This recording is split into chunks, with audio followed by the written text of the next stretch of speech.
سلام، خوش اومدیم به چنل من و امروز اومدیم در مورد یه نکته خیلی مهم صحبت کنیم و قبل از اینکه ویدیو رو ببینید خیلی ممنون میشم چنل من رو سابسکرایب کنید و زنگوله بالا رو هم بزنید.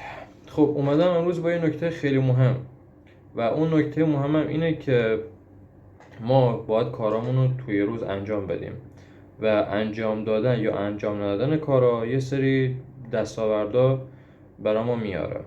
حالا انجام دادن کارها خیلی مهمه، انجام کارهایی که ضروریه، مثل کتاب خوندن، مثل حالا ورزش کردن، کار کردن و بقیه چیزا.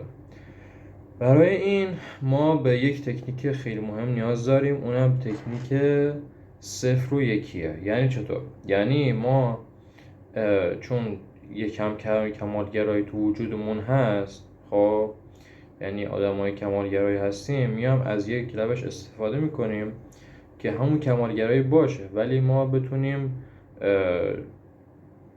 کارا رو انجام بدیم. خب مثلا ما یه لیست برای خودمون مینویسیم و جلوش 0 یا 1 میذاریم.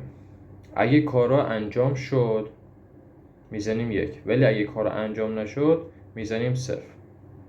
و ما یه نکته مهم دیگه هم که هست، باید کارامون رو طوری انجام بدیم خب که برامون یکم آسون باشه، بتونیم انجامشون بدیم که همون 1 گرفتنا در طول روز، مثلا اگه 10 تا بشه انرژیون بره بالا.